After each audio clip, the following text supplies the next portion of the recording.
This is a Beanbag Chair Media production.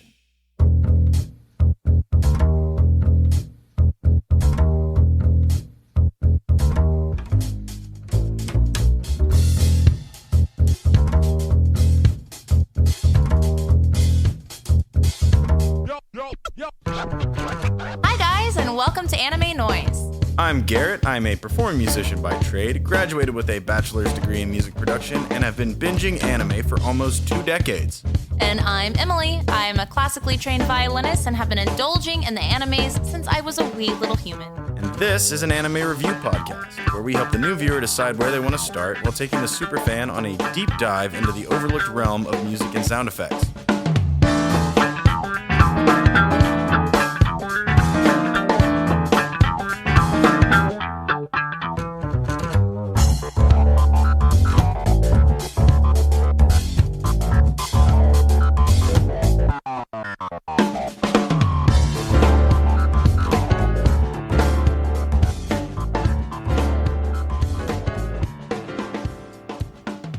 My beautiful flippin' people. The fuck is up, guys? What the fuck is up? How's it going? How you doing? How you schmoozing? Did you call your mom this week? Yeah. I know you did. I'm not talking to you. Oh, okay. I hope all is well with everybody. We are happy to have you here for yet another episode of The Anime Noise. Dum-ba-da-da. This week is pretty fucking special. Hell yeah, it is. It's kind of one of the reasons this is show. The reason. Is it the reason? I think it's the reason. Yeah, I think you might be right, actually. Yeah. This is the reason we started this whole podcast. Why did it take us a year to fucking do it? Also, I feel like our timing's kind of off with this one because since our first episode was Soul Eater, yeah. I feel like at our year mark, we should have done Fire Force then because it's in the same. It's said to be in the. It's said to be in the same universe as Soul Eater. Well, yeah, and it's also written by the same guy. So I feel like that would have been like, hand in hand the whole year. But then we couldn't have had our birthday party. I know. So it's like it's bittersweet. But this week we're doing fucking Fire Force. Fuck yeah, we are. We're sticking to the F's, and fucking Fire Force. That's right. We are week 3 of 5 into our Food, Fate, Fire, and Fetish month. Yes. Which I am super excited about. I love Fire Force. I genuinely... Why it flew so far under the radar for everybody? I've heard nothing about it on like TikTok or social media or anything. Like a few people have probably talked about it. Most of what I've heard is that people complain about the fan service. And but every anime fucking has fan service. This one's a little extra. It's got a little extra. People said it took away from the story, and I would disagree with that. This anime is fantastic. Go watch it if you haven't. Yeah, it's so good. It is genuinely making me sad that. Okay, so we watched season 1 and season 2 while it was coming out last year, and then we went back and rewatched it for this episode, and I'm upset. I'm upset that I won't watch this show for a long time because we've watched it twice in a year. Yeah, and close to a year. And the context of the fucking OPs, I'm gonna miss this. I'm gonna miss it. So. The music's amazing. The sound effects are incredible. Yeah. They're absolutely incredible. And the story's really good. It's unique. It's completely different than anything I've seen.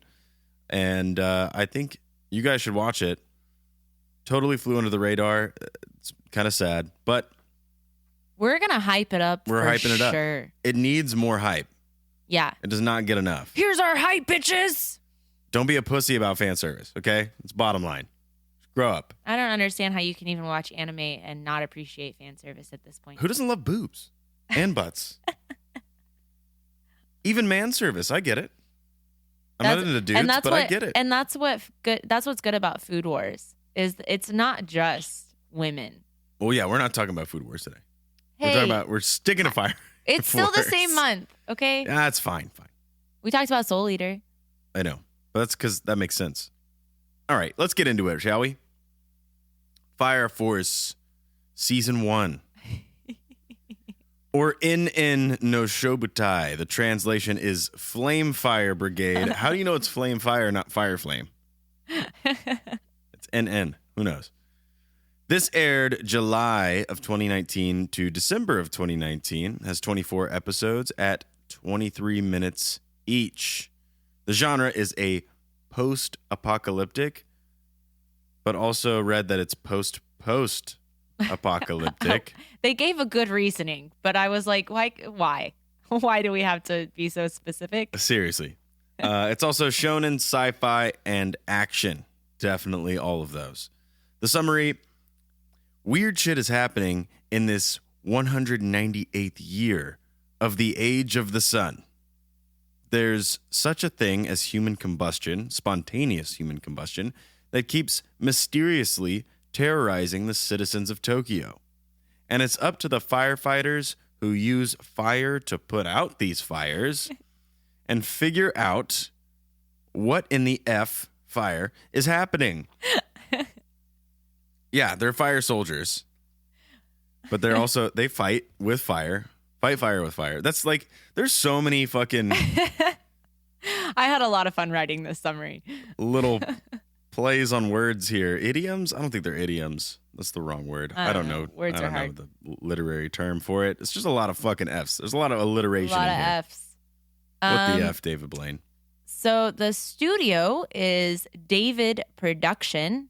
We haven't covered them yet. David Production. David Production. It is indeed a Japanese animation production studio. They worked on Cells at Work, JoJo's Bizarre Adventure, and Inubaku SS.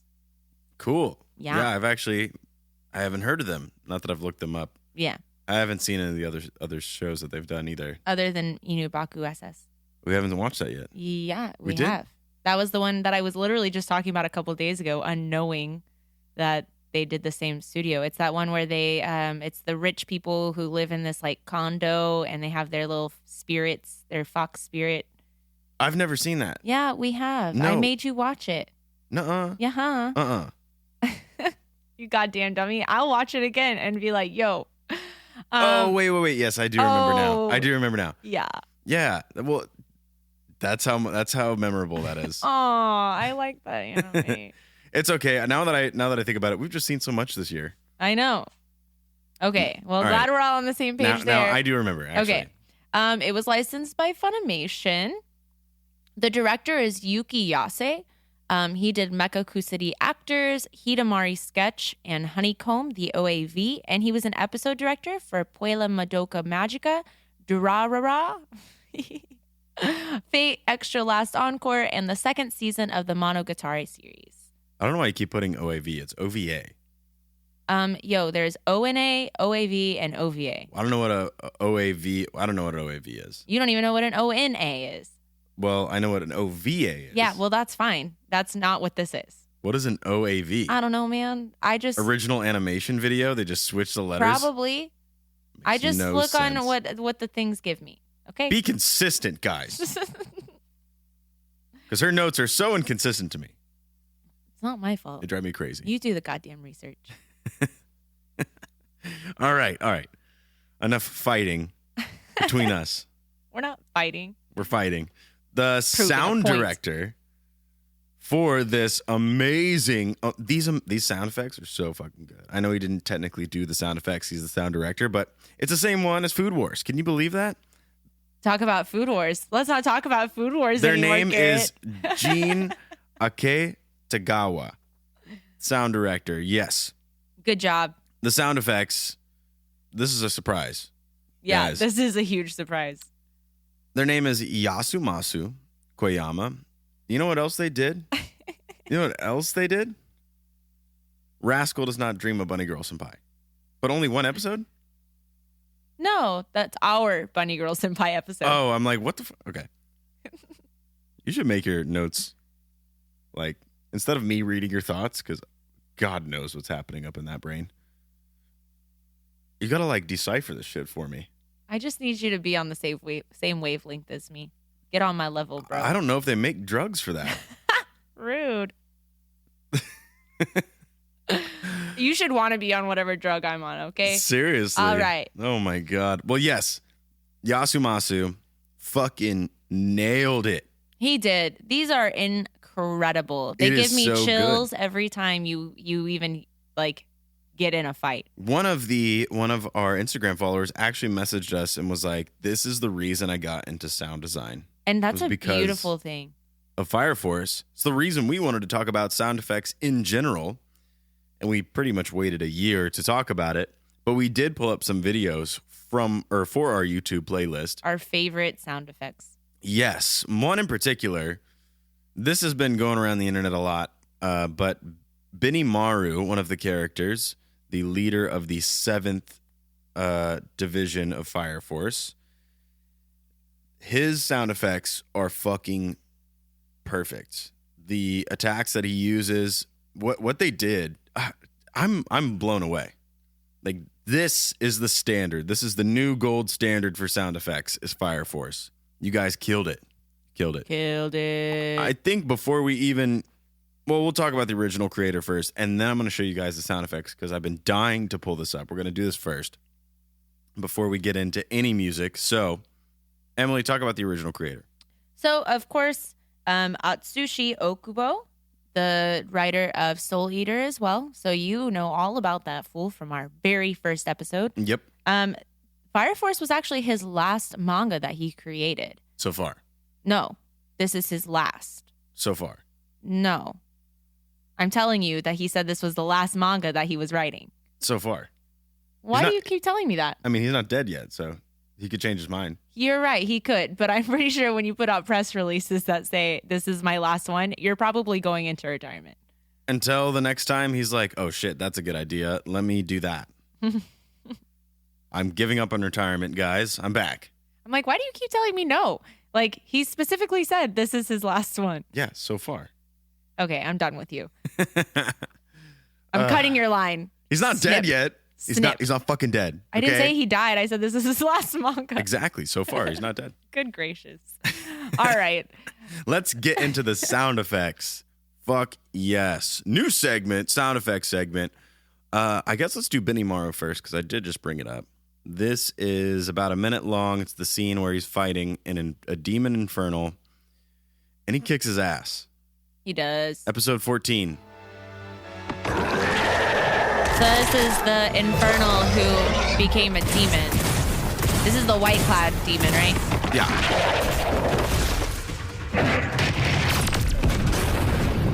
So cool.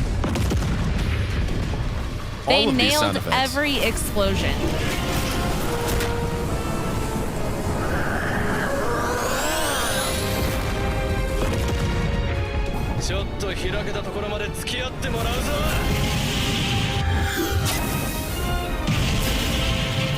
And they paired the music with it so well, too.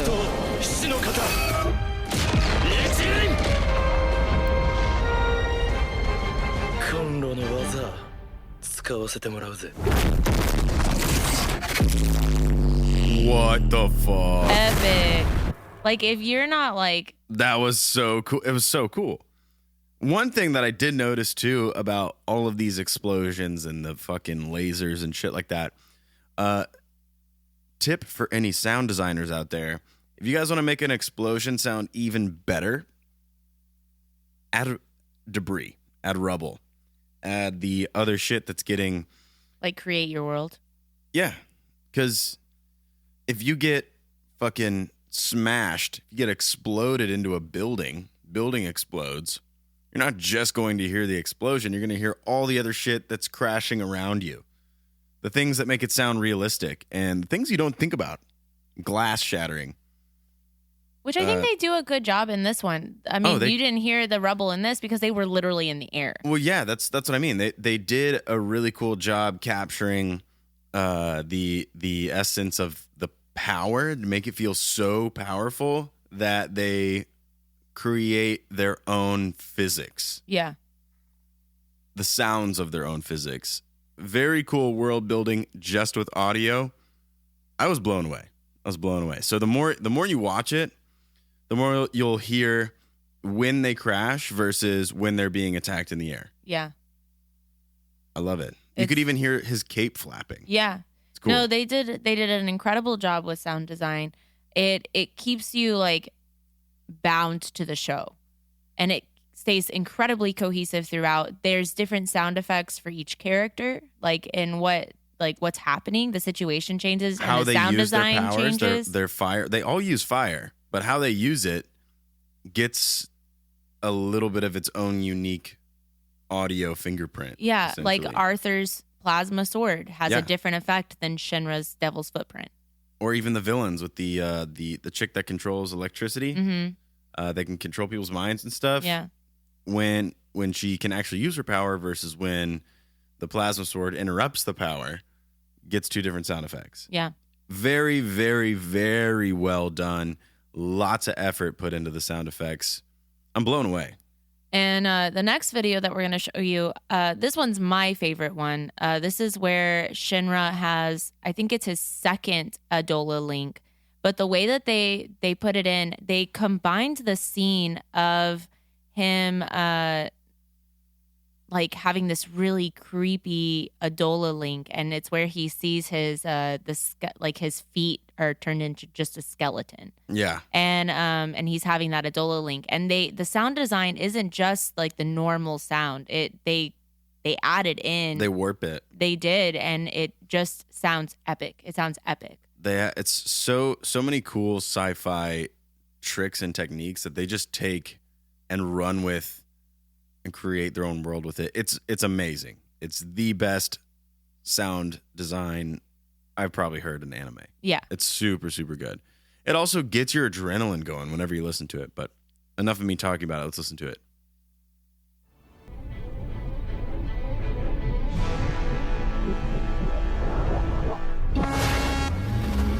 I love the horn. Like the static in itself. Creepy as fuck. And so fitting for the facial expressions and the situation. Like he was scared. Like, Oh, and yeah. they created that emotion for you. I love when the horn comes in.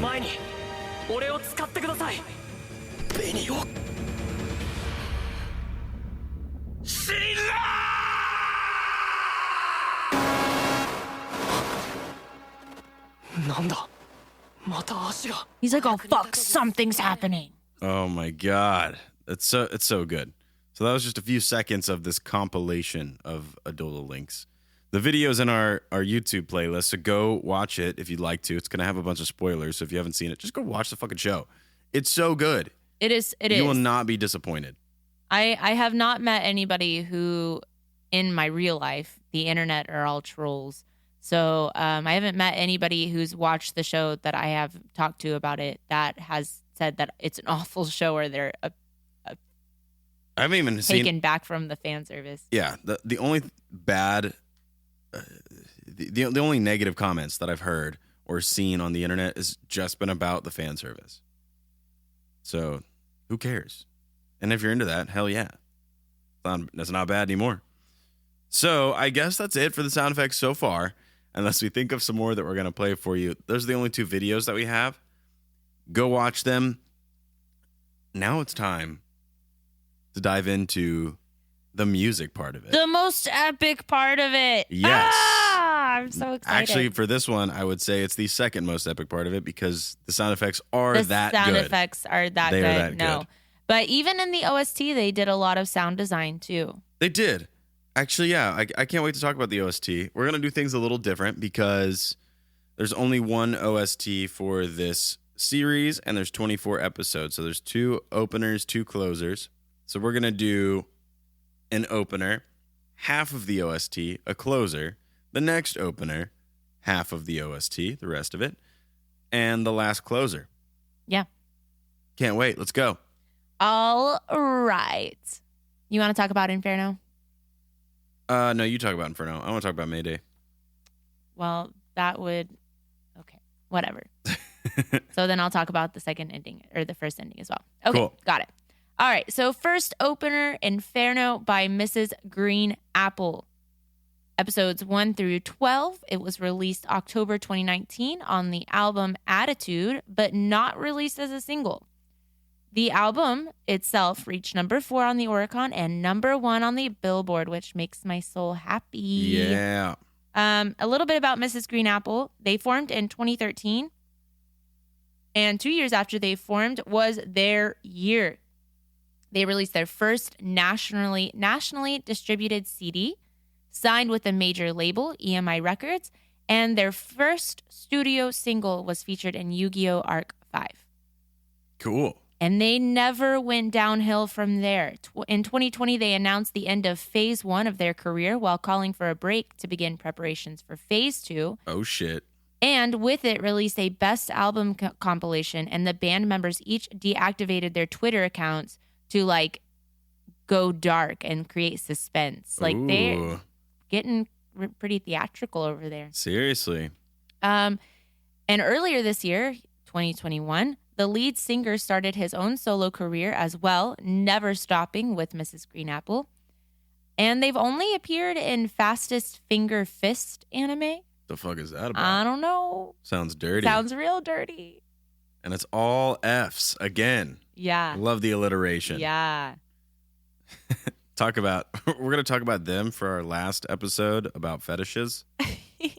Fastest Finger Fist. I'm just picturing It's a bunch of F's. I'm just picturing tiny fists at the tips of each of your fingers. And just Like the little baby hands that you can put on your finger. yeah, but they're fists. But they're fists. Yeah. Fuck yeah. All right, let's listen to that. This is opening number 1, Inferno.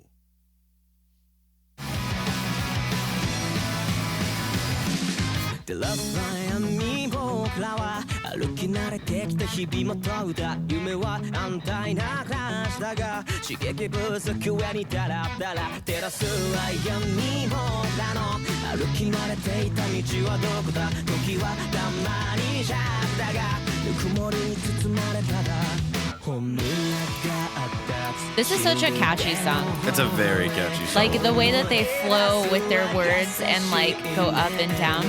Ooh. Very catchy melody. I love the hook. Yeah. It's almost suspenseful too. Like they drop down and then even amongst all of it, they like come down with all the instrumentation. Like leaving space? Yeah. Those rests? Yes.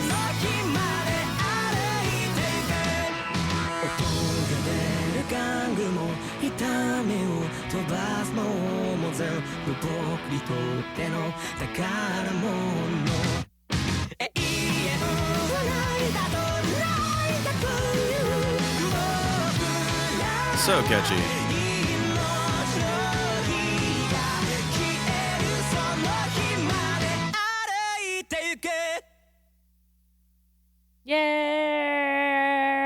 Yes. Ah. Emily loves that song, obviously, if you couldn't tell. I love this song, and I don't even know if I like OP1 or OP2 better. I just don't know. I know OP2 which has one its- I like, but I'm biased because I'm just a big metalhead. And Then I wish you listened to more metal music more. what do you mean? I just don't like. I am a huge metalhead, but it's not something that I can really apply to the type of music that I'm creating right now. So I can't listen to that much metal. Does that make sense? No, because you can listen to whatever music you want. Sure, but I try to I channel inspiration into my creations, and I'm not gonna play anything that fast, nor am I gonna scream on anything in the near future. So it's just not what I'm learning from right now. Got it. We're going to incorporate metal into our DJ set. Heard. Perfect. I'm here for it. Let's do some metalocalypse. Well, let's do some lyrics, shall we? Yeah. So the first line, the darkness shines in my days. I got used to walking in it. My dream is to have a safe life, even if it gets boring for lack of action. The light could become our darkness if you do not know which way to go. Jealousy will sometimes try to surround you, So don't not let yourself be suffocated by its heat. If you tell me there is no eternity, then smile because it's a good thing. If the light that shines someday goes out, we have the fire of life. We will walk together until it disappears. The sound of a toy can be the magic that heals pain. Be sure to treasure it. I like it. They're really poetic. They are very poetic. I didn't realize that song was that poetic. I mean, it's obviously about Shinra and his brother's show. Yeah.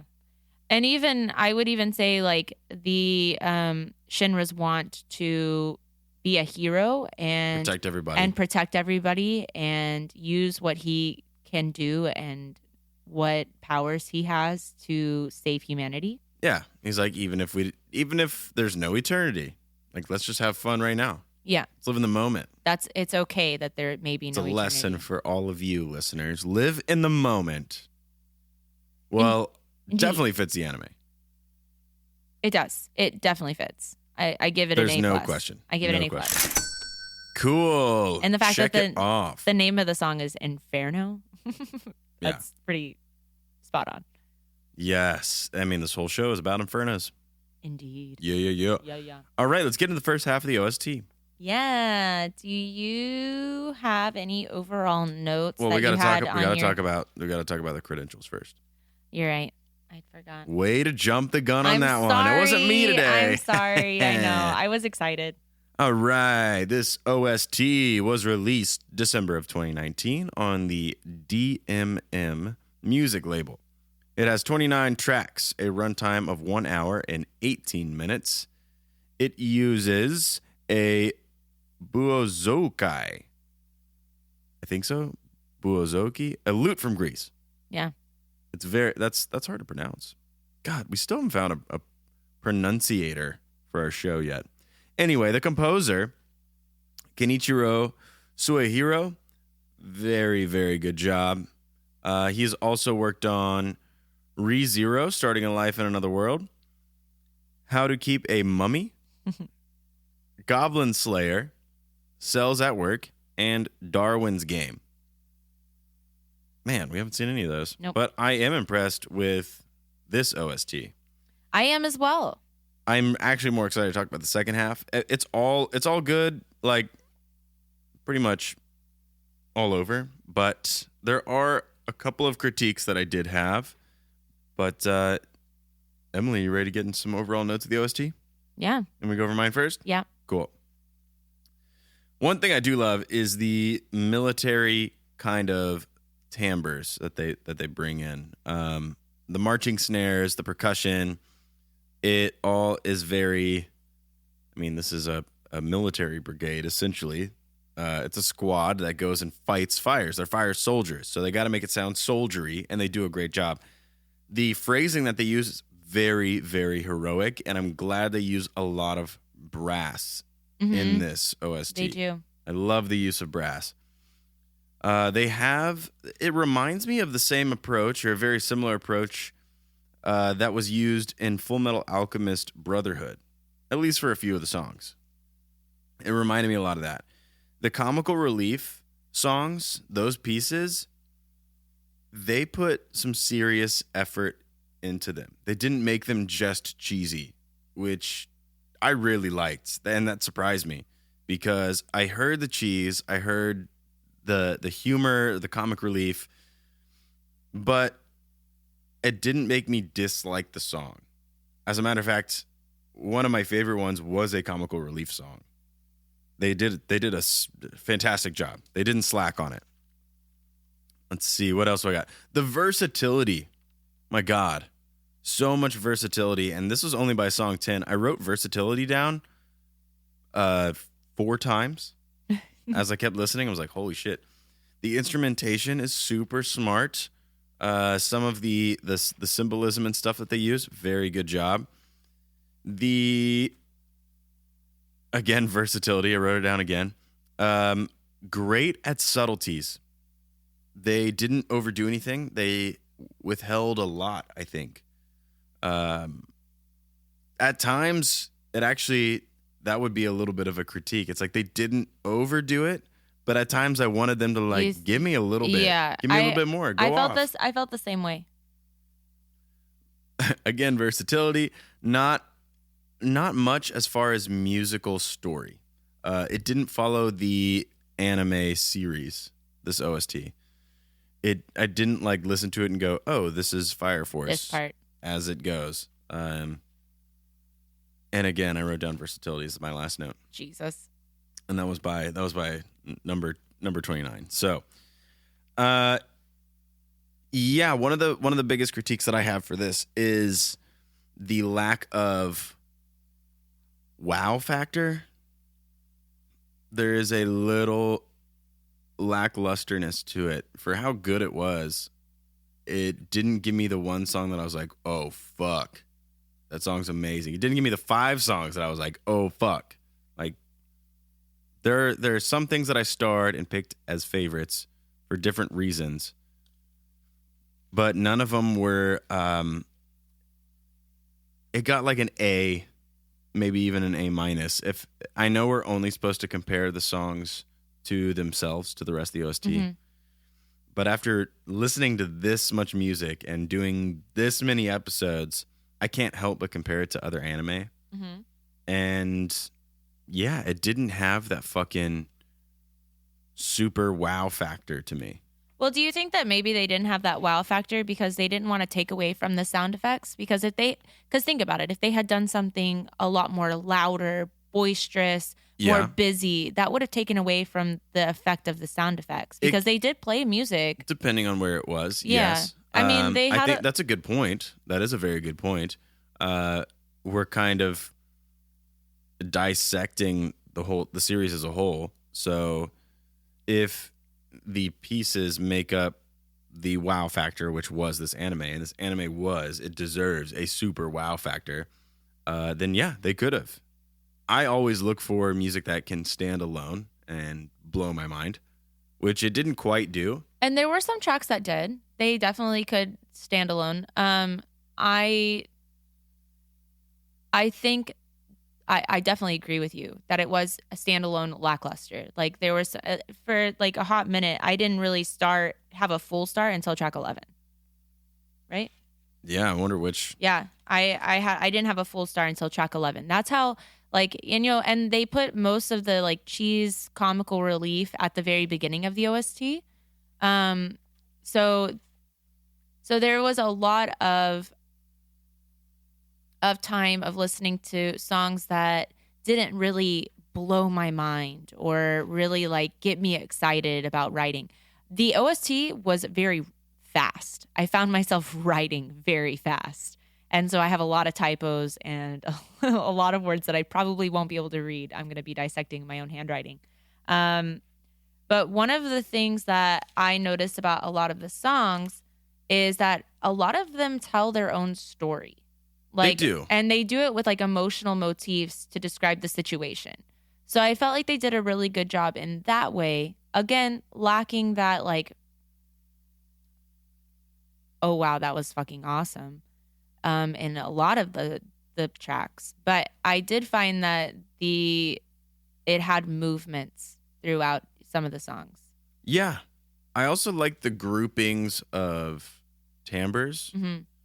So like 2 to 4 songs would just sound kind of alike, or have their own movements, and they would kind of fit maybe a certain chapter of the series. Especially towards the end, like the last 5 songs. I know we're not there yet. We're talking about 1 through 15 right now, but they did that.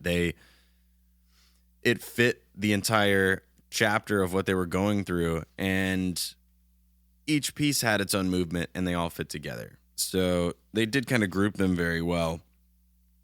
I don't know what my first one that I starred. Not even 11 got a full star from me. 13 and 15 were the only 2 full stars I had on the first half.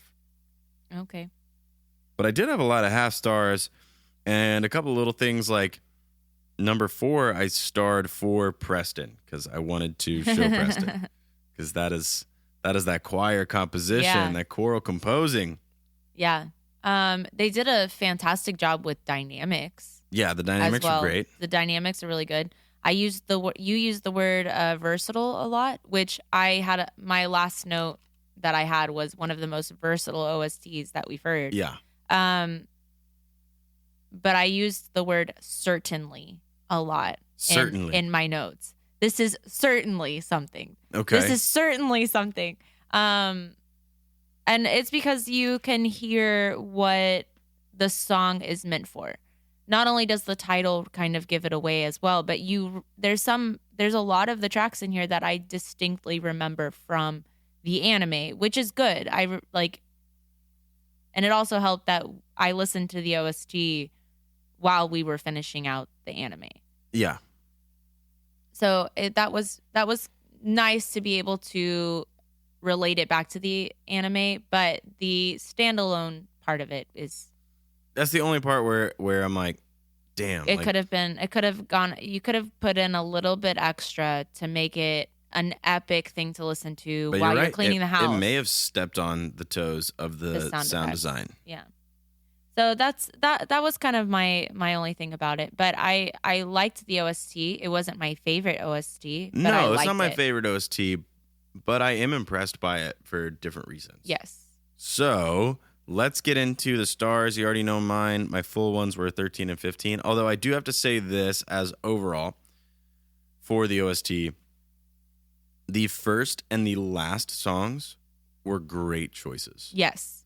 They actually are the same motif, I believe. Yes, and actually, Different versions of the same motif, and they used it the way where they are on the OST, first and last. That is perfect. It's perfect. It was a great way to start and end. I also love how they don't just hit you in the face with all the amazing shit right away, like their best shit. Actually, my favorite track was 28. 28. 28. Yeah, this OST had a lot of balance to it. Mm-hmm. And if that's what it gets top notes from me for, is just overall balance, versatility, and how it was put together. It was done very well. It didn't tell the story like I like, but it was done smart. I can respect the decisions made. So let's get into some of the music, shall we? Yeah. I I had a half star for track 1 for the main too. theme. And Also then number 2. I didn't like I said, that was my first star, and then that was it until track 11. I had one half starred, I had 11, 13, and 14 full starred. Okay. And then I had 15 half starred. Okay. Let's see. I had 1, 2, 4 for Preston. 5, I wrote so interesting. It got a star because it was just so. I didn't expect comical relief to be that good. Normally when I hear a cheesy song, I'm like, all right, it's just fucking cheesy, whatever. No, it was very good. The cheesy songs were so good. It surprised me. And what else did I start here? Number 9 got a star for character. The Joker's character. That theme was very, very good. Number 11 got 75% of a star. I got 3/4 of a star. Shots Fired was good. Number 12, The Dark of Hibana. That got a star for the character.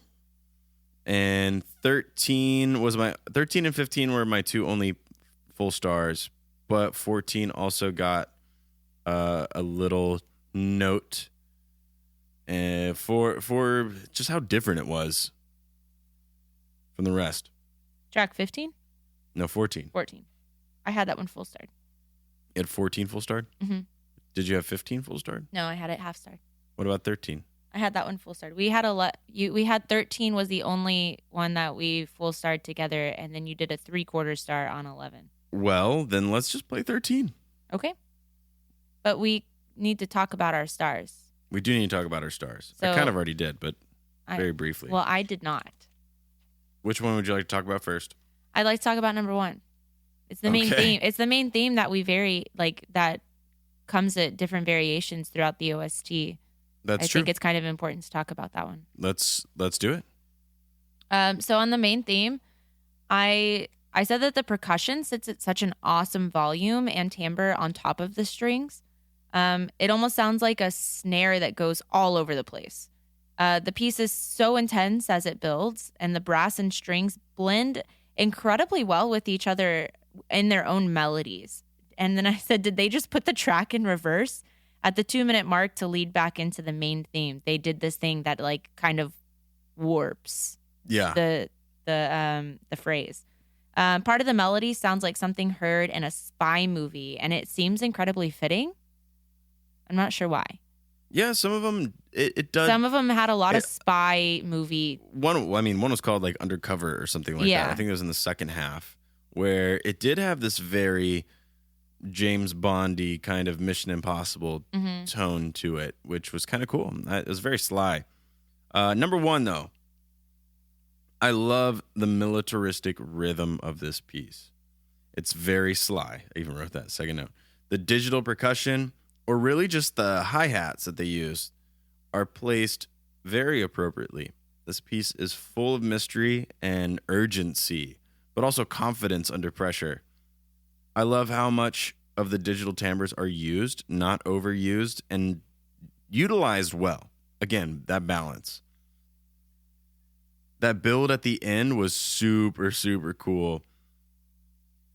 I love the progression and the timbre change plus the dissonance. The progression got really cool. The whole thing, it surprised me. And it did change timbres kind of towards the end, which was setting up for the rest of the OST. It was a very good first song. Yeah. I liked that this was the first song, especially considering that they reused the first track and do beautiful variants of it. I really liked every time that they reused this motif. Yeah. Yeah, they did vary it quite a bit and made it a pretty versatile. Actually, most of their versatility was from how it was the timbres that they used, not necessarily the motifical variations. Number 2 got a star for symbolism for me. The Special Fire Force Company number 8. Same motif, but with a powerful timpani. It kind of represents the strength and many types of strength too, not just physical powers, emotional strength, strength of character, loyalty, things like that. The low brass takes the center stage at the very beginning, a very heroic, brave tone for the 8th, but it's also stripped back. Like they didn't over instrumentalize it. No. It's stripped back because it's a smaller company that packs a big punch. So I love the symbolism that they used for number 2. Great job. Yeah, I said it. The song itself tells a story. Like it's a story about the 8th. This is like their anthem, essentially. In this the particular piece, I really liked that the strings were very rhythmic and fast tempoed. Not even fast tempoed. Just moving at a faster pace, and then you have the brass who were like elongating their notes and even slurring their notes, and it was like a nice counterbalance. Yeah. Of what you were hearing. Maybe like the strings were a little more precise. Yeah. I did like cut clean. I wrote this down too as an overall note, but it was from the song from number 3.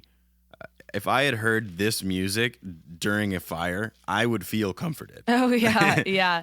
I was like, a call to action is more like it. It's called a call to service. Yes, it call for is. Service.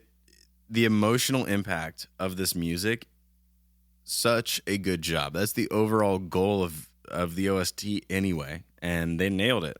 They nailed it. Number 4, Preston, please listen to number 4. If you need help with your final project, number 4 is the way to go. This one had so many harmonies within the instruments that blended so well, and it actually took me a minute to like recognize all of them. Like they just blended so well. Like I had to go back and like listen to it again because I didn't even realize that they were there. That's the amazing thing about the human voice and how it reacts to itself, like other human voices stacked on top, the way the harmonics of the human voice bounce off of each other, and it's incredible.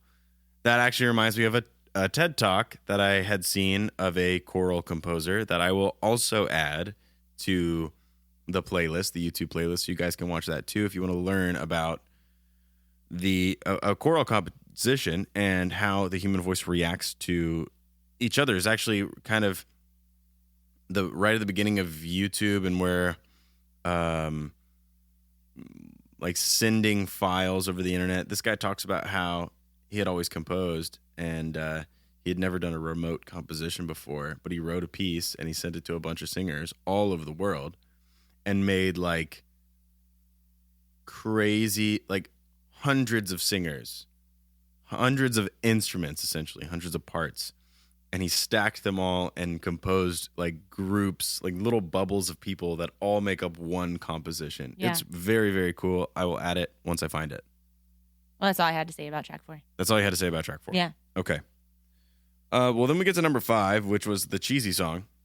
The first one that I heard. It's called Around 8. The cheese song for comical relief. Interesting choice of timbres for this piece. Sounds nothing like the rest. Very DJ oriented with a super smooth guitar part. I loved it. Yeah. Was that an organ synthesizer? Because that's what it fucking sounded like. Yeah, I don't know. I don't know. I don't know what they used. They had some cool stuff. It did. I said it sounded like Red Hot Chili Peppers, jazz, electronic, and other random genres that they just threw in there to give you this pretty groovy track. Yeah. Awesome job. I can't praise cheesy songs enough. I've never once listened to an OST and went, that cheesy song is fucking sweet. Yeah, the first thing was like, I mean, this is certainly a way to give cheese. Yeah, it is done very well. And I think there was only one song that had almost no notes, and that was number 7. Mine, I didn't have any notes for track 7. Yeah, number 6 and 7 were pretty similar to 5. I liked number 6 better than 7. Days of the Blue Stripes, similar to 5. I was like, what the fuck are these bass wobbles? That's it. So my only notes for that. Track number 6 had a pretty cool glitched out sax that I really liked. That was cool too. Yeah, that had a pretty cool thing. It constantly evolved. It like changed the instrumentation every time it came around with the melody. It wasn't bad cheese. It just it kind of seemed out of place. I think when you have a bunch of songs that are supposed to provide comical relief and are kind of your cheese factor, I don't think that they should be all in a row. No. Because that is not a good listening experience when you've heard the first like 4 tracks and they are not cheese, and then you go straight into like, what is it, 3 cheese songs in a row? Yeah. Yes. Definitely shouldn't group them all together. That's a bad move. Yeah. It will take away from the rest of it. Let's talk about number.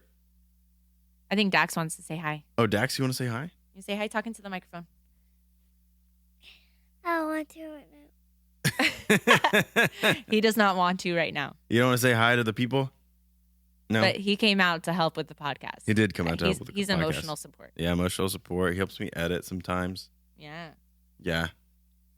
All right. Well, we're going to keep going. Again, I didn't have anything starred until 11, but you had a half star on The Joker. On The Joker, which was a good one. I just didn't I didn't start it. Great start to this piece. So sinister yet playful. I love how they play with the low and mid frequencies. Simple orchestration with super ornate parts, especially when layered together. It makes it sound so much more complex. They truly captured this character, chaos and harmony, all wrapped up into one very cool outro. Yeah.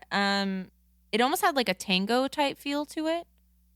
Yeah. Some of them were written as classic ballroom dancing pieces. I mean, they even had like, I think one of the tracks that we're going to be talking about in this first half is a waltz. I don't know if that was in the first half. It's called Gray Waltz. Oh, maybe it is. Yeah, number 14. Yeah. I was like, I think I started, and I think that was one of the ones. But a lot of the pieces kind of use the ballroom dancing, classical, traditional ballroom dancing pieces and rhythms as a basis for the piece. Yes. This one had a really nice epic build into what pretty accurately describes the Joker in this song. I really liked that. I'm not sure that the accordion wasn't a good choice. I think it was because it's very carnival-y. Yeah, I know. I just don't like accordions. I think that's a personal bias. It makes it sound creepier because the way the accordion was played was like it has this. It was like almost a distorted. It's sinister. Yeah, and that's something that I did say. That it has a faint darkness behind all, like the entire piece that I found very fitting. And I liked the piano in the back. It really helped balance out the accordion. Yeah. Well, let's keep moving because we got a lot to talk about today. We're already almost an hour in. Oh, fun. Yeah. Sorry. No, we're not. Shots fired, number 11. Yeah. Yes. You love this one. I mean, I did too. I did. The very beginning, I just wrote building. It was such a world builder. By the layer too. They did it. It was texturally beautiful. And then they had the dramatic pause, which I always like. Yeah, before bringing in that main orchestration too. Yeah. Yep. And they had a lot of electronic elements that fit the anime incredibly well. Boisterous and yet another pause. What a way to end. Not really an orchestral resolve, but it did feel like it ended. They did a good job with like tricking you into thinking that it was resolved, but not really, but it did. Yes. I think I get what you're saying. Thanks. Well, we'll hear it anyways. I will. We'll hear it. I love the pitch swell. Especially the beginning, 2 pitch swells, actually. They drop it off before bringing in the main orchestration. One of the most heroic songs. Yeah. It has very heroic phrasing from the orchestra. It does so much in 2 minutes. The percussion section is amazing. And then they drop it off again and bring back a very tense string section. The only reason, and I think a lot of these songs didn't get a full star for me, was because I was waiting to hear that wow factor, like, oh, fuck yeah. And it never gave it to me. So I didn't know which ones to star. Like, I didn't know which ones were going to go, yep, that's the one. None of them had quite that. There were just a very few. There was enough pieces and maybe some cool techniques, mixing tricks, composition tricks that made me star a few of them. Most of them didn't really go, yep, for me. No, and that's the same. Like, I mean, I only had that 1/2 star on track 1 before I even full starred something again. Yeah. So. Do you want to take a listen to 11? Yeah, we both started that one. Sort of. Oh yeah, you 3/4 started this one. Yeah, I didn't really start. We don't have to listen to it. We can just listen to 13. Yeah, let's listen to 13 because we gotta move. Okay. We gotta move forward. We're gonna run out of time. It'll be a 3-hour long episode. It's a good anime. So this one is called Purgatory Idea. I'm gonna play it for you first before I talk about my notes because we've been talking a lot so far. Let's listen to some music, shall we? Purgatory Idea.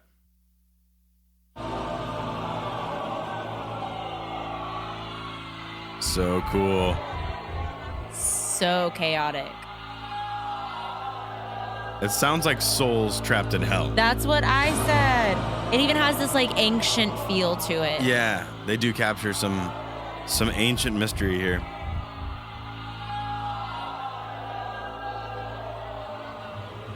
I also love the weird throat singing that comes in later. Yeah.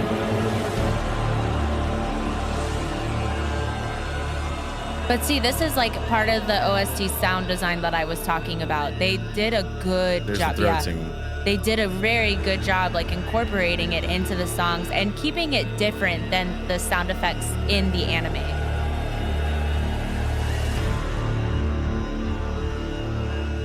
I love how the brass was used in this too. So deep and disgusting. The strings don't sound like an orchestra either. It sounds like they're creeping along with the fires of hell. Ooh. Deep and dark. It is.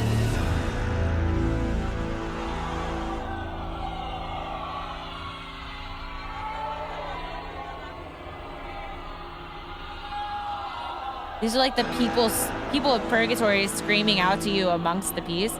It's like all of the spontaneously combusted, the infernals. Yeah. And then I was like, it's basically purgatory is the main villain. Like, these people are being put into purgatory. They're being forced to, like, Kinda, yeah. go into it. That was my stoned moment of the day.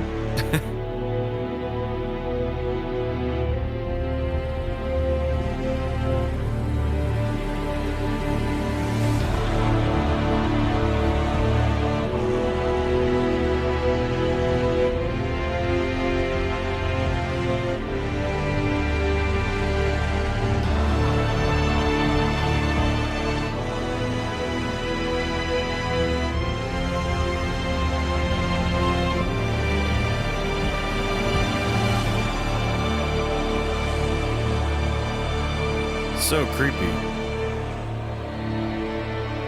So dark. I love it. Well, I know I said I was going to talk about my notes after, but I kind of just talked about them in the middle of the piece. Fantastic piece. That's kind of what we're talking about here. So much different stuff is happening. Yeah. In this OST. I know we only played you one song. We actually have one more for you, I think, which is number 15, or you didn't start 15. I didn't full start 15. So we're only going to play you one from the first half of the OST, which is cool with me because I want you guys to go listen to it. This OST is fantastic. Very, very good. Yeah. Well, let's move on to ending number 1. Okay. You didn't want to talk about 15? Okay, I can talk about 15. Devil's Beat. Fiery Brass. My God. It's very important. Interesting and necessary synth that it adds a lot to it. I didn't expect a synthesizer to be there, but it was very important. I love the fucking guitar. What an eclectic combo of sounds. And I was like, is that a siren? I was like, very nice touch, cool production tricks too. They have these reverse swells, but glitch them out. This is a heroic and terrifying piece. Yeah, I felt like this was their play on The Devil Went Down to Georgia. That is not at all what it is. The Devil Went Down to Georgia. Yeah. This sounds nothing like Charlie Daniels. I said a play, not it was, okay? You have your notes and I have mine. You're gonna have to explain that one. I don't need to. I don't know what the fuck you're talking about. Please explain it. No. Also, I said, is there an organ on this track? Because if not, the way they distorted the strings sounded awesome. This song has like the ultimate build and also the ultimate come down. It does. Out of the song. It does, which is why I started. I was mind blown by this one. This one's very good. That one got a wow factor from me. Okay. Yeah. Heard. A couple of them did it, but not a lot, which was so disappointing. But yeah, let's move on to the ender. Okie dokie. Ending number 1, Veil by Kaina Sura. Again, episodes 1 through 12. Released on his first debut studio album, Billow, released February 2021. It did not hit any charts. A little bit about Kaina Sura.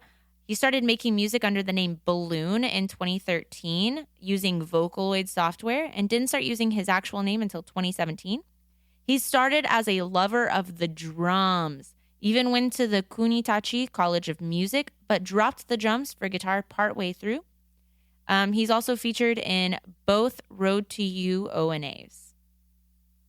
We got to learn what that means. What does it stand for? Did you find out? No. You didn't even want to look it up? Don't care enough. You didn't care enough to look it up? What's wrong with you? What is You're wrong with you? You're the only one who questions OAV, OVA, and ONA. You go look it up, sir. Because it makes no sense. All right, this is the ending. Ending number 1. Cool lo-fi in the beginning. You hear that vinyl crackle, which is probably simulated.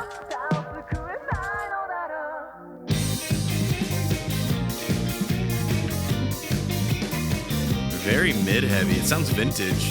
It does. But also they make they put like a filter on the animation for the ending sequence. So it kind of like goes hand in hand Yeah. because it's going back and sister and her what's her name? I forget her name. I want to call her Sister Lily, but that's from Black Clover. But they go back into her past, so I mean, it makes sense why they would use the vintage type of feel to it. It's back in her days with Hibana at the At the church. There's a word for that. Starts with a C, I think. Words are hard this morning. I don't remember what it's called.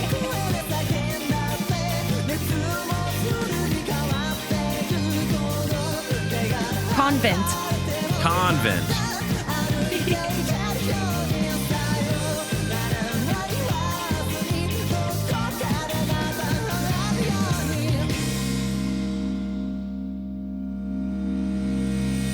Very cool. I also love how at the very end, like part of the animation sequence, is her waking up from dreaming about what happened that day. Yeah. It's like her in the truck. And then she looks right at Shinra. There's a lot of little foreshadowing things in there. Mm-hmm. I really like the way that they did the OSTs and the OSTs, the openers and closing sequences. Because even in the first one, it gave me some Rick and Morty type of vibes, like how they're fighting like Cthulhu, and Cthulhu isn't actually in the anime. They were fighting that huge like demon robot monster thing that never happened in the anime. Yeah, I'm trying to think. They did fight a little demon robot monster thing. Not in season one. No, not in season one. You're right. Not in season one. I didn't even know if it was the same monster. They're just fighting all kinds of shit. Yeah. All right, Garrett. Let's get into some lyrics, shall we? Oh, yeah. I forgot about lyrics. Haha. All right. Even if I traced back to those joyless days, even if I curse my lack of change now, these words that dance up across the sky will not be enough to save you at all. The scenery remained unreachable and all the pain that never gets warm. We walked shoulder to shoulder along the way to place far away.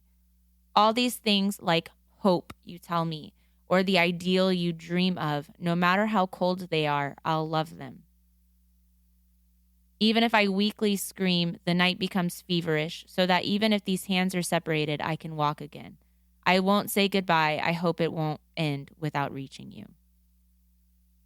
I wonder what that's about. I'm pretty sure it's about like what the opening or the ending sequence is about. But how? What do you mean? How would it be about all these that? things like hope you tell me or the ideal you dream of, no matter how cold they are, I'll love them. Who The is talking sister- to who? Sister to Hibana. I don't know if that's it. I think it's more. I was picturing Shinra talking to the sister. I don't know. Even in the back, even if I trace back to those joyless days, even if I curse my lack of change now, these words that dance up across the sky will not be enough to save you at all.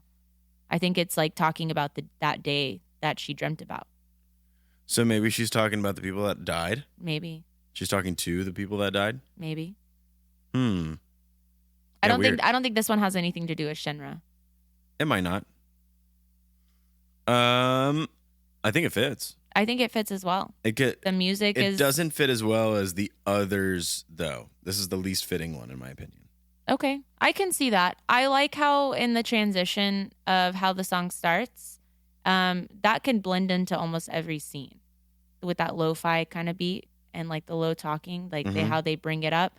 I think that is fitting to make it cohesive with the anime and This one transitioning. This one sounds like it's made to fit, where the others sound like they actually fit the anime. This one feels like it was a bit forced, mostly because it just doesn't. Even the kind of happiness of the music, I know it's just a flashback, but it doesn't hit the drama that is in the ending sequence either. That's true, especially for as much as they go into depth in the anime talking about, make sure you don't show your weapons. Like, we're here for the people who have lost their loved ones to being an infernal. So you're right. It doesn't like necessarily hit the emotional capacity that the sequence itself is trying to say versus the song. Yeah. I think it gets like a half fit. Okay. We'll find that sound. God damn it. We'll I'm gonna make it find ourselves. on this one. I'm going to find it on this one, even though you just heard me play it.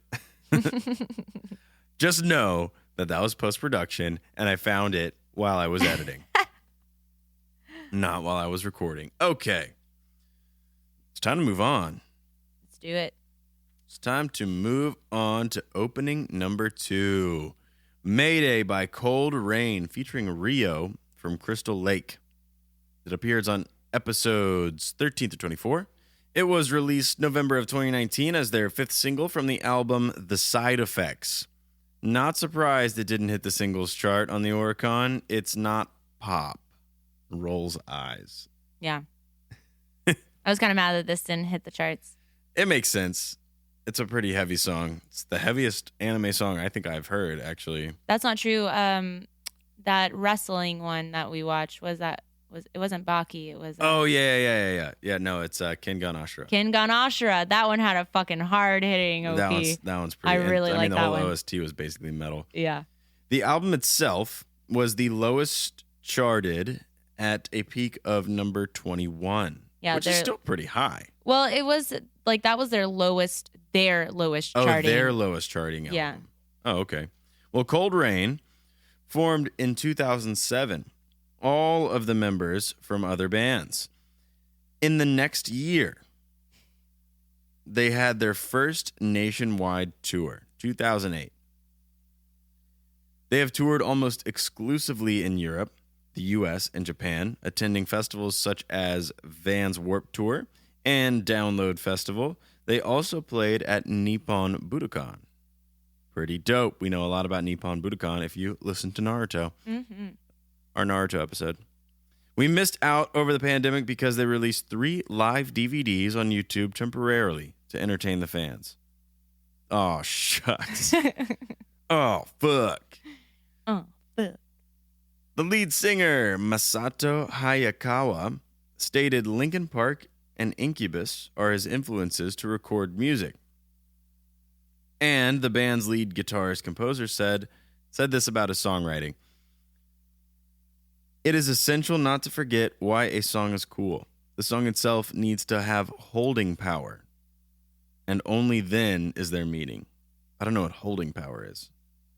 I don't know. I think it's the Japanese translation.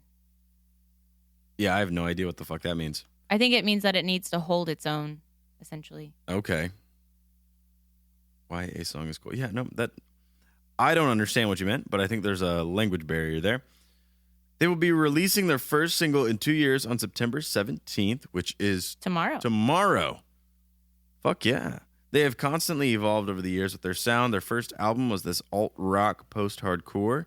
Their third album, pop punk and screaming, was compared to My Chemical Romance. My Chemical Romance. I was like, who the fuck is MCR? Bullet for My Valentine and A Day to Remember. That's cool. Love those bands. They're also featured in Hajime no Ippo, New Challenger, which I just started Hajime no Ippo, at least the original one. And they're also featured in Rainbow Nisha Rokubo no Shichinin. God, I am so American. Rio is from the metalcore band Crystal Lake that formed in 2002. Their most recent single was released in July of 2021. Wow. Wow. So much information about them. Let's listen to the song, shall we? Yes. All of your favorite parts. Here is the song Mayday. This is my favorite OP. I know it's only the second one so far, but it's my favorite OP. Here it is.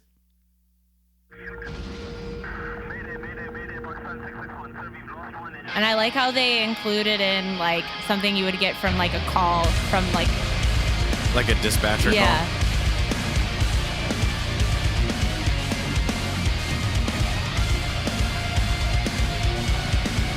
This is the kind of OP that this anime needed. I also love that this may be like a little taboo, but I love that the song is in English because it like I can relate to the song. It's a Japanese band, but I can sing this anime song. I love it.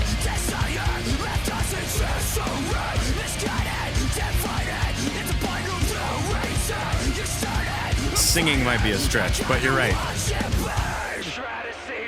I only mean stretch because he's screaming. That's true.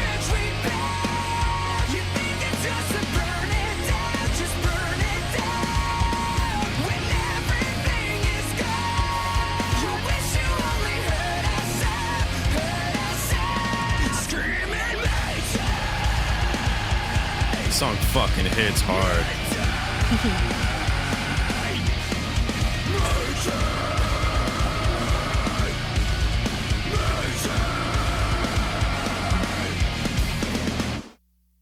So, funny story. So the other night I was listening to the OST and it went into the opening theme or this OP. And I was like, oh, I'm going to make an Instagram story and I'm going to have people guess what song I'm singing. But I literally cannot sing this song without making noise because it just comes right out. I tried to make the video like 3 times and I was like going to put music, like elevator music over it. It was going to be funny. And then I ruined it by singing. Because you keep whispering? Because I kept going. You should have left it in. You should have just left it in. That's hilarious. And Instagram glitches so hard on me, so I couldn't mute my video. It was being dumb. I was like, I give up. Well, lyrics, please. Even though we just heard them all. I don't think we need to read them off, do we? Not really. I think I can just like, point out some things that make it let's do that. Fit. Let's do that. Your crooked desire left us in a disarray, misguided, divided at the point of no return. You started a fire, you're gonna watch it burn. Try to save yourself like you always do.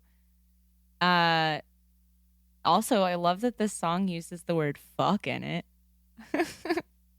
It does? It does. I didn't hear fuck. I think they edited out on the thing, but it says, why don't you choke on yourself, swallow the hate, or just fucking go? Oh no, this is the fucking like chorus. Why don't you just choke on yourself, swallow the hate, or just fucking go? You set yourself, the world on fire, rising higher and higher, but there's nowhere to run because all of the bridges are burned. All you are is a fucking monster, a walking disaster. You touch it, you break it, you kill it, just like a cureless cancer. Damn. Who is this about? Who is this about? Is this about just I think it's just like being angry about the fucking evangelist. Yeah. The lyrics may not actually fit. No, but the song hits hard. The song hits hard. And it's my personal favorite OP. Does it technically fit though? The song does. Well, okay, so here's a lyric that does fit. Act like you've only done good, unfairly misunderstood. Play the victim, it's so you, what's new? Lie after lie after lie, we all stopped counting the crimes. You know why we can't trust you, don't you? Who is that about? This is obvious. Yeah, this is act like you've only done good. Like they think that they're doing the world a favor by killing off humanity to. It's not even the White Cloud though, it's the church. They act like they've only done good. They like built Amaterasu and stuff, but that isn't the case. Yeah, so I think this is like just the anger toward, because I think when this song starts playing is when they start doing the investigating and things like that. So it makes sense. It does make sense. It's a bit of a stretch. But the music hits fucking hard. And the music fits this anime. It does. Metal as fuck. Check it off. Got it. Check it off. All right. Time for the rest of the OST. Second half of the OST. Let's do it. Yes, let's do it. Emily, what did you have starred? Go full stars, then half stars. Okay, full stars. I had 17, 18. Those are full. Okay. 17, 18, and then 28, 29 were my full stars. Okay. I'm surprised you full starred 17. But I'm curious to see why. I had 24, 26, and 28 full starred. And then half stars, I'll put even /3/4 stars here. All the other stars, I I had 18, 21, 23, 25, 26, 27, 29. I already said 26 with full star, but you know what I mean. Yeah. I had 20, 21, 26 half starred. Okay. Yeah. Yeah, a lot more in the second half, if you can tell, audience. Yeah. Second half got pretty nice. And the cool thing about that is they didn't, they were patient enough to share that with all of us. Yeah. To share those movements, which is probably why it didn't follow the story. Yeah. So, as far as full stars go, let's talk about 17 really quick. Because 17, although it had a lot of aspects about Leonard Burns, this one is called Leonard Burns, if you couldn't tell, although it had some of the aspects of the character incorporated into the musical composition, I didn't think that it fit him that well. I didn't think that it really captured Leonard Burns, to me, how I viewed him. I beg to differ. I found that a lot of the characteristics of the song really embraced how Shinra sees Leonard Burns, rather than his character in general. For instance, Shinra can only see so much, so that makes sense. Right. So what Shinra sees is this secretive man. He knows that Leonard Burns knows something. And he's powerful. He's huge. And he's super powerful. Super big and powerful. So what I said in my notes, what a menacing track for a very secretive man. He's a mystery through almost the entirety of the first season. There's a lot of dark timbres in the song. The sudden drop of music, it really drove the character home for me. I loved how the low strings maintain the same rhythm, tempo, dynamic. Everything about them stays static. Like they have the exact same. They could have looped one part of the entire thing and played it throughout the whole track. Okay. This man has stayed true to himself even after 12 years, and everything around him just continues to change and modify, or essentially get worse. The world is essentially burning, and but his mentality of keeping the idea of why he kept what he did, he was patient. So it's dark and menacing, but it also has this like vibrancy that kind of shines through in part of the track. And that was why I felt that this track actually held true to his character, because I don't think it was the way that his character as a whole, I think it was how Shinra saw this character. Okay. That makes sense. There is a lot, I feel like, that was untapped in the song about Leonard Burns. But they may just bring that back around in OST too. That's true. We don't know that yet. We do not know this. One of the coolest things about 18, let's just move right along here. Yeah. They have some really, really cool sound design in here. Mostly the cymbal scrapes. I don't know what they used to. You need something almost sticky, like if you sucked on a lollipop and then you let it dry and gets that extra sticky. You need something like that to scrape along a cymbal to really make it sound like it did in that song. And I don't know what they did, but the sound design is very, very good in that piece. Yeah, this was a song that I was listening to it, and Garrett was doing something else, and I was like, "Oh, you're gonna love 18." Yeah, she texted me. I forget what I was doing. Was I at work? No, you were. No, I was at band practice. Yeah, you're at band practice. I really liked the transition between 17 and 18. I even made sure to write it down. Awesome transition in tracks. Go from dark to darker. Yeah, it's and it's cool. Like, I don't know. It sounds like a machine is waking up. Yes, the sound design was awesome. It matched the anime sound effects. It almost sounded like something from the darker part of Fantasia. Okay. It was like the upside down Fantasia. Yeah. I love the evolving sections between the creepy crackles and the swells of the strings, the crashes. I loved it until the very end. Okay. Well, let's keep going then, shall we? Yeah. So I briefly, because since I just read a little note about number 19, I didn't star number 19, but I think that the song does well standing alone. It does, but it was an awful transition from 18 to 19. Yeah? Awful. It was Yes. god-awful because it was so sudden. It was so hard, and like you switch from this beautiful orchestral piece and then you go into like this heavy electric guitar. And I Yeah. was like, no, I don't like it. Orchestral rock song. Yeah, and it was like heavy rock elements. I also but still didn't really keeping like the cohesive. guitar tone or the bass tone. It sounded fake. Yeah, no, I think they did a MIDI bass for that. That's what it sounds like, at least. And I just totally read my note wrong. I meant not a great standalone song. Oh, heard. Which is that's what I meant. Sorry, guys. Sorry for the confusion there. I would have much rather it been a standalone song than transition. It between the two. is yeah, that was a critique song. It is missing a lot. That one falls below the cheesy song. It felt lazy. It falls below the cheesy.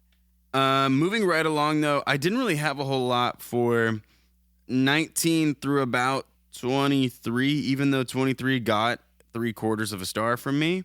I did like how many options that were available for how they started 23. So 23 had a lot of really ambient sounds going on, Mm-hmm. and the orchestra didn't come in right away. It kind of left room for lots of, I mean, the term sadness, or the view of sadness, has a pretty broad term, Yes. you know? So there's a lot of emotions that you could choose to run with. And what they did was they brought in pads and this guitar, and with a guitar, layer that with effects, throw it through an effects pedal board. You can do a lot with that. And because of that, you can do a lot with the phrasing as well. So it left this huge, broad statement of a song to fill. And they did a really good job with it. And how they kind of layer in multiple guitar parts, make it really, really cool and complex that way. Yeah. Not the most complex individual guitar parts, but how they're mixed in the song. What the mixing engineer did was great. And it's very subtle.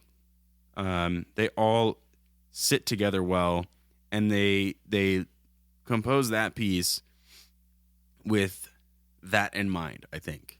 Planning for all the layers to come together rather than have any soloist stand out. Yeah. So I did like 23.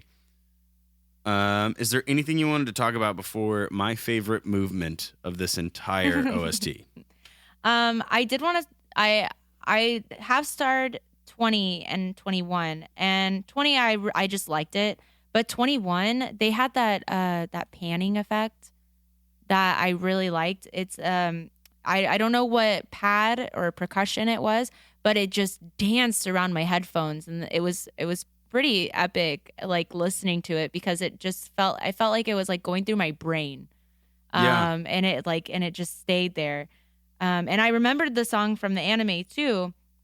It had some really cool fucking bass lines as well. And then the horns and brass got like And the their bass tone was shining sick. moment. Yeah. Like that song just had like a bunch of elements that came together to create a pretty like memorable song. And then for 23, that one is like, I had reverb, check. Elongated notes, check. Harmonies from every instrument, check. The slow tempo and the acoustic guitar melody are truly aiming to put me to sleep.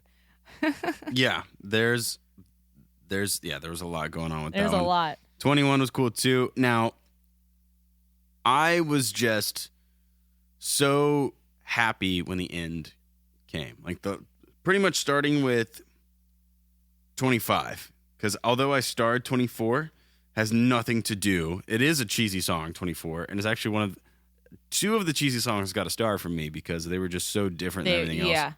And they were just really unique and impressed me. But 25 starts off the movement in the chapter of Asakusa. Mm-hmm. And starting with 25, the musical setting, how they capture Asakusa's vibe and energy with music, perfect. Yeah, they Perfectly really done. nailed the culture-oriented, traditional, like, this place does things, like, District, or I guess Company 7, Asakusa, does things completely different than every other company. Still part of Tokyo, Yeah, but it feels, more like a prefecture, I guess. well, yeah. I mean, they all are, but like that section of Tokyo is its own little city inside of Tokyo. Indeed. It is a different vibe there. It feels almost countryer, Yes.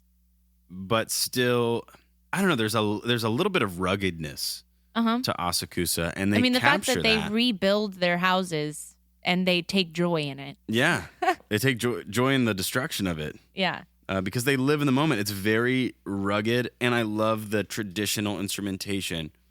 It feels like traditional Japan of Asakusa, but they also threw in some other stuff too that make it sound like Asakusa and part of this different version of Tokyo, this alternate universe, not just traditional Japan, but it has this like rough and rugged traditionalness to it that I really like.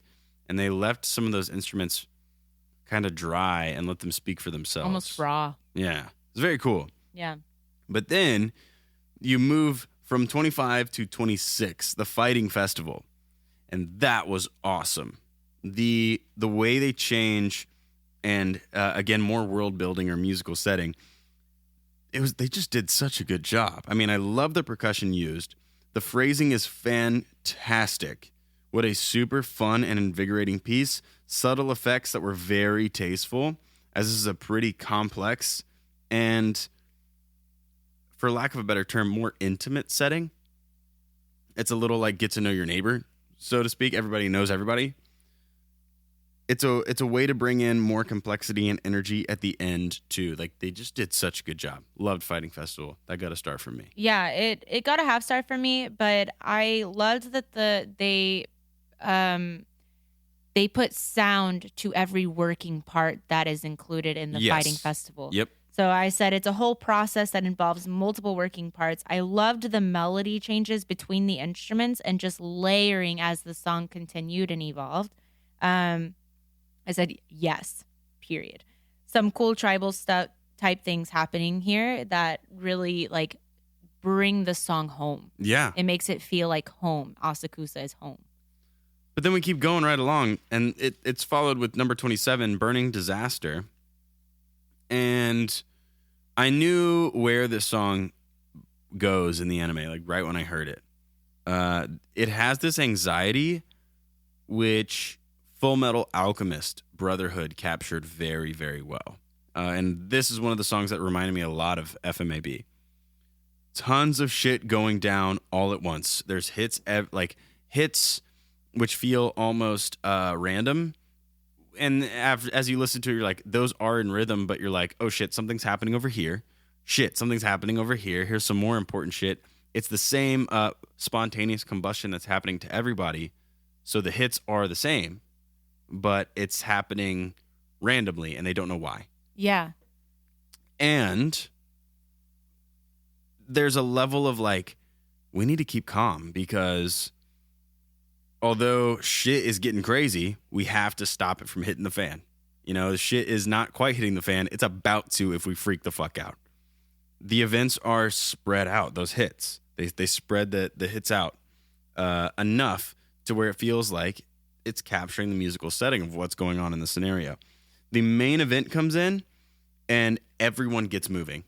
Yeah. Like all of the pieces of the orchestra get to work.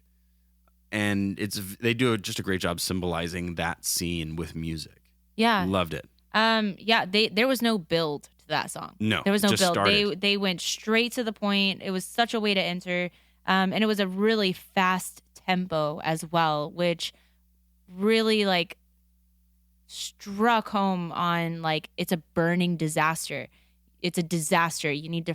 It's fast acting. You need to get on that shit. Yeah. So they did a really good job with setting the scene. Very, very good job. And then We move into 28, which my we both favorite. liked. My favorite. We both liked that one. Let's talk about our notes as we play this one. Okay. Because I'm ready to listen to some music. I know our audience is too, aren't ya? Aren't ya? Aren't ya? Well, let's fucking play some shit for you. Scorching Heat Requiem. Yes. Fucking awesome, this piece. Let's go. Wait for it. Wait for it. Wait for it. Sound design. Sound design right out the gate. It's literally my first note. Whoa. Great sound design. And then you get the chants. It's all ancient and powerful. It really is. I said the sound effects, the dramatic build into the choral line. Yes. And then this Star Wars fucking crazy shit. It's so Star Warsy. I love it. This piece really drives like the idea of a requiem, Oh, definitely. like blazingly hot. This, he must have been a fan of Full Metal Alchemist Brotherhood because this sounds so much like it. It does. All these movements kind of do have a flavor of FMAB to them. And it's also it's loud, and everything about it is so intricate. Like everything's just kind of like has its own part that cohesively like comes into it, but it's boisterously so. I was like, how are we still getting so much versatility? How? It's track 28. We're almost the very end. I was like, please take me further. I'm already hooked. And it does. It gets you again.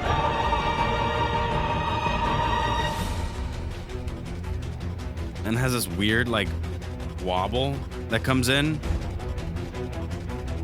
Very nice touch. That. What?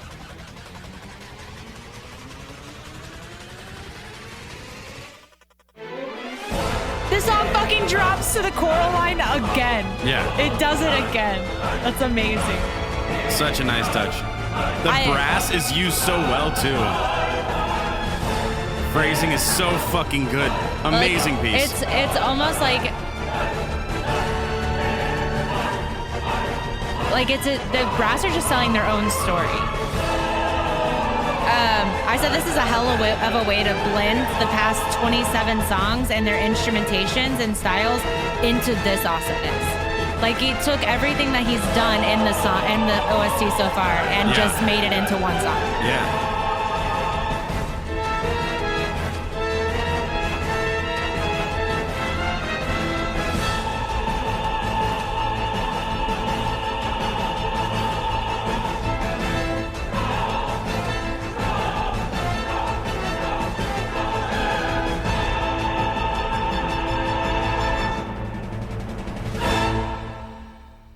So good. The way the brass is used behind the vocals too is just phenomenally done.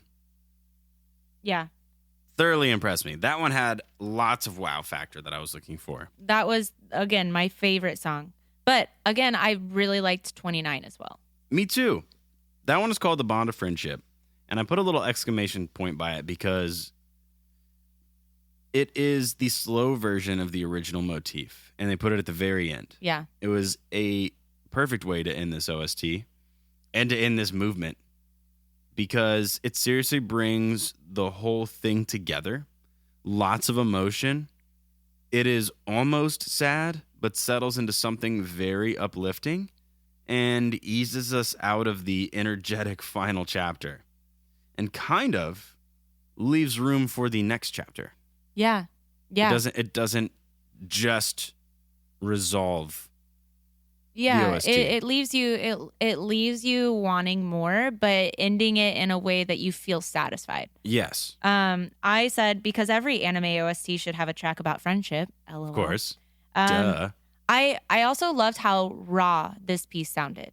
Like it's as if I'm standing in the room with them and they're just practicing. Like it doesn't seem the way that the song was mixed is just I really enjoyed it. I don't know what they did differently, but it does. It sounds more raw than the rest, like lacking perfection, which I enjoyed. Yeah. It is placed well. They recorded it well.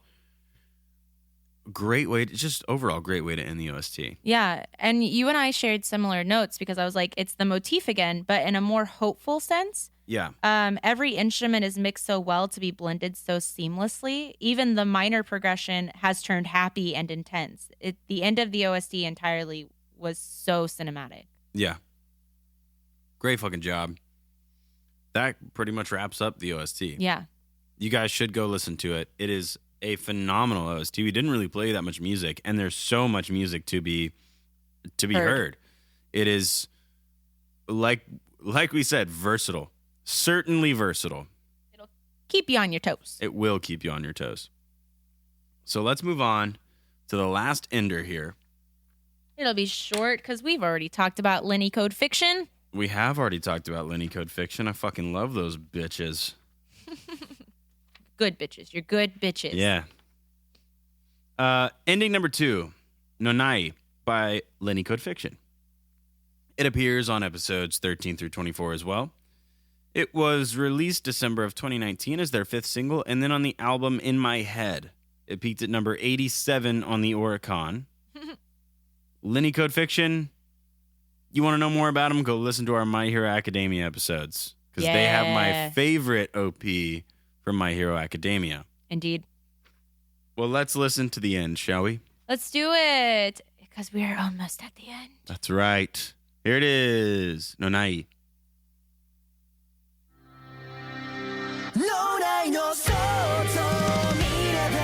I like how it's pretty cohesive with the timbre of the OP. Yeah, it's heavy. Yeah. I actually would never have guessed this was Lenny Code Fiction until this part right here. Yeah. That's Lenny Code as fuck. That guitar. Ooh, that bass tone. Also, that guitar coming out of the right, that lead guitar, it has this tone that one of my favorite guitarists, Mr. Fastfinger, uses. Just wild sounding. Yeah.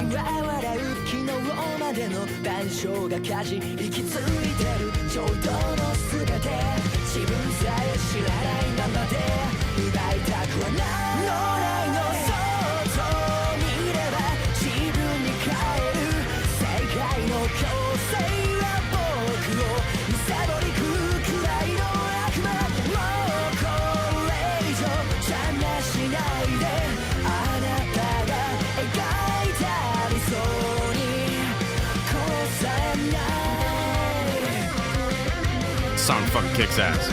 I hope you guys like headbang like we do when we listen to the OPs. I hope wherever you are, you're headbanging along with us. I'm sure you are. I am sure you are. How could you not with that kind of music? That's true. All right, so let's get into some lyrics. Yes. When I look at the imaginations in my head, I return to myself. And then he repeats, I'll be me, 4 times. So then we get into the verse, and it's forcing me to be is like a devil that devours me. That guy who used his claws on me uses the same claws to defend someone else. Weapons turn into both wounds and shields. Isn't that what life is like? I'm spending a night in the fire with a secret that seems to disappear but never does, is known to none. The more I am drawn to it, the more the ignorant laugh. All creation in the universe still yesterday is a guide, the entire range of emotions that breathes. I don't want to take them away without knowing myself. Okay. Shinra. About Shinra. Oh, yeah. He doesn't want to take away anything without knowing himself, because he knows nothing about himself, really. Yeah, he's figuring it out along the way, and it's weird because other people are telling him about himself. Well, yeah, more people know about him than he does. He does, yeah. He's just so confused. He's just trying to find his He's trying to get through this. He's trying to keep got his severe promise. PTSD, I think. I believe so, yes. Yeah, Lenny Code Fiction, you killed this one, guys. You nailed it. I think it fits. I think it fits. Absolutely fits. Yeah. I think that opener and ending 2 fit better than the first 2. Okay. where the ender, I think opening number 1 was really good. Ending number 1 was okay. Opening number 2, although I am biased, if I take my bias out, the music fits, lyrics don't really make sense. And then finally you have this last ender, and they bring it all back Solidified. around. Yeah, they bring it all back around. They killed it. Music fits and lyrics fit. Wacha. Woo! Did it. Nailed it. We don't have any fun facts for you. No, I tried my best to look for something about the Soul Eater Fire Force crossover shenanigans, which they did do. I mean, hope they do some behind the scenes of sound design. I'm going to look that up and see if we can add it just late to the playlist, because there are so many things, so many questions that I have about Fire Force and how it was made. And really, my biggest question is, why the fuck did it not get pushed harder? Yeah, I don't know, because season 1 came out in 2019. This was before the pandemic. I kind of like, even listeners, I was like, okay, it came out during the pandemic. Of course, that makes sense. Like, Yeah. they're struggling to put shit out anyways. But this came out in 2019, and even in 2019, I didn't really hear anything about it. Yeah. No, it did. It lost. How did we even find it? I think it was just, we saw a trailer maybe on Crunchyroll. I think yeah, because we I was like, what's Fire Force? because we watched We were trying to find some new stuff to we were watch. trying to find some new stuff to watch, and they were coming out with season 2, and we're like, oh well, we got to catch up on season 1, and then And it watch ended up season being 2. so good. This Yeah. is one of my favorite animes. Yeah, no, it is. It has a great story. There's actually the writer actually had some issues because there is a anime called Promare, and he said that they stole his idea of the story.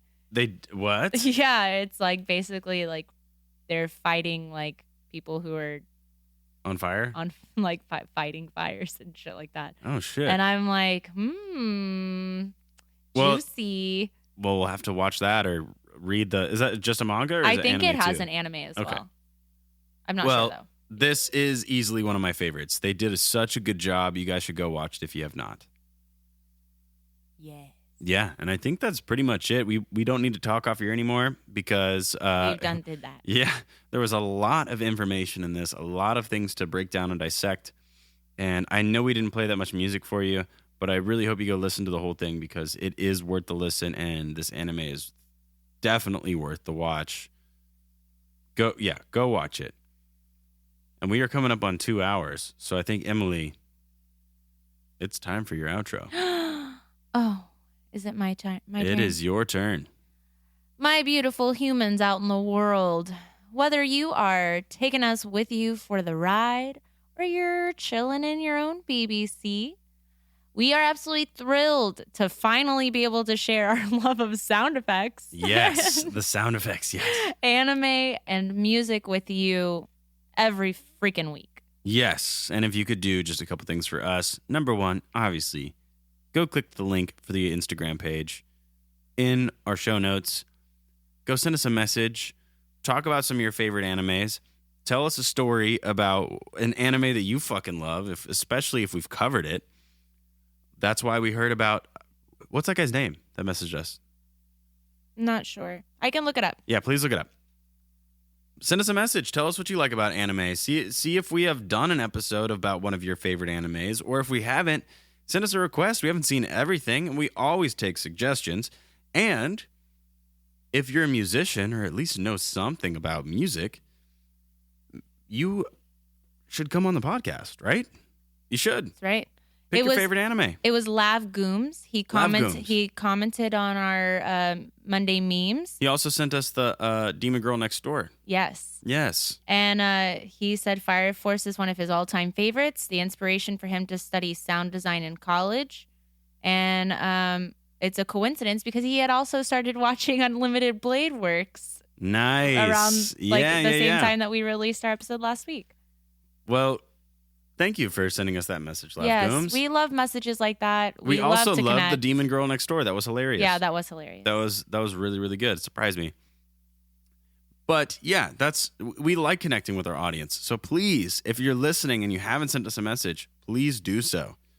Especially if you speak Japanese or know a thing about music, please reach out to us. Oh my God, I'm so tired. Help us speak your language, I'm please. so tired of butchering your beautiful language. So please reach out to us. Also, we do have a couple of links down there. One, most importantly, for the YouTube playlist, so you can follow along and see everything else that we talked about. What the fuck we talk about. That's right. So go click on the link in the YouTube playlist. Go subscribe to our YouTube channel so you know when new playlists will come out and what episodes we'll be doing. Because that's kind of how, like, if we don't talk about it, you'll find out on YouTube because we make the playlist and make it public. Also, there is a link for our Etsy shop. If you guys would like to support the show and you would like a little something extra in return too, like really cool fan art, prints, buttons, stickers, or a t-shirt. Eventually more merchandise will come out soon. We just got to pump out the rest of this merchandise. Mm-hmm. Merch is expensive. Please pick something. Buy a gift for your weeb friends. Birthdays are around the corner. Holidays are around the corner. Christmas is coming up. Christmas is coming. Or if you need something for a souvenir from Austin. You know what I mean? Yeah. We'll send you that souvenir. Fuck yeah. They were all they literally were all made in Austin. It's very true.